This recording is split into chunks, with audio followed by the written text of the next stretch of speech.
Some days are good and some Clean Getaway by Nick Stone. Chapter 17. Best Day Ever. They cross into Texas and drive for a while without stopping, which is a huge relief to Scoob, knowing they're finally making some real progress on this journey, he guesses it is. Scoob's seen the map. The city they're heading to is literally right across the border.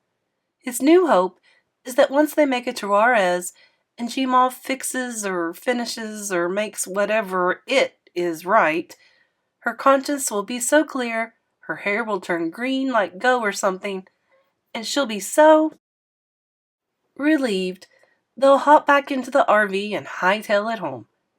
After another gas run and pause for lunch 17 miles outside of Dallas, at least according to the sign they've just passed, they push on. It's nice. Scoob's got his window down, and the fresh air gusting into his face as they gobble miles and miles of Texas open road clears his head in a way he doesn't expect. He actually falls asleep, which he only discovers when Gmaw touches his leg, and he jerks awake so hard, both arms fly in the air and he squawks like a startled chicken. Gmaw laughs. Hard. Sleeping good? Not funny, Gmaw, Scoob says, rubbing his eyes. Well, if you'll indulge me one final stop on this trek of ours, I'll make the interrupted slumber worth your while. Another stop. I'd like to fulfill what's been a dream of mine for a very long time. Oh. Scoob sits up in his seat, fully alert now. Okay. She doesn't say anything else until they're taking an exit into Arlington. It's the exit for... No way. Gmaw, are we going to Six Flags? When she looks at him this time, Scoob sees her. His Gmaw. The one he's known his whole life. The biggest belly laugh ever bubbles out of him. I knew you'd be into it, she says. It's why you're my favorite grandson. She makes her white eyebrows dance. There's no expressing how good it feels to have her back. Scoob has to say he's never seen Gmaw this awestruck before. She looks like one of those white kids in Christmas movies who wake up to a tree packed with presents underneath, like the whole world was just handed to her on a gold-rimmed plate. We gotta find the runaway mine train, Scooba-Doob, she says. The Six Flags we have in Georgia opened in '67, and one of their premier rides was the Dalongna mine train. Runways, the Texas version. Wait, really? Scoob's never been to Six Flags over Georgia, but he's heard of the Dalongna mine train. Yep, as your G-Pop and I passed that park on our way out of Atlanta, I was sad. Knew I'd never get to experience a place like that with him.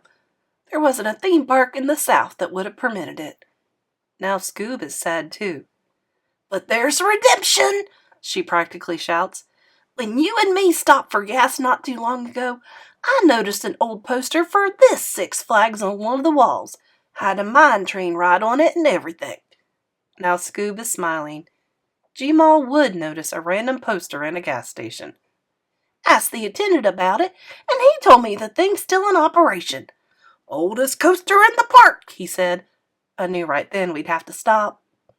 Scoob consults the map, and they get to walking, but as soon as they're standing in front of the entrance and he sees how rickety the ride looks, he feels like his stomach has dropped down to his ankle region.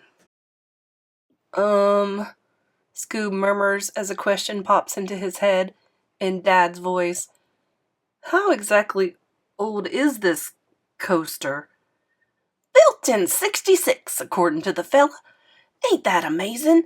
It was here when your G-Pop and I started our trip. Would have passed right by it had we made it this far. 1966? It's older than Dad. That's really old for a roller coaster. You sure this thing is safe, Gmaw? Scoob says as they step into the line. A line that isn't very long, which doesn't seem like a good sign. Oh, don't be such a killjoy, she says. You'd think they'd let people on the thing if it wasn't safe. Nobody wants a lawsuit, Scooby-Doo.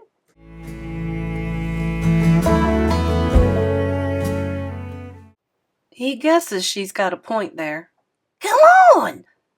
After a 15-minute wait, during which G-Ma bounces on the balls of her tiny feet like she's never been so excited in her life, they climb into the very front coaster car.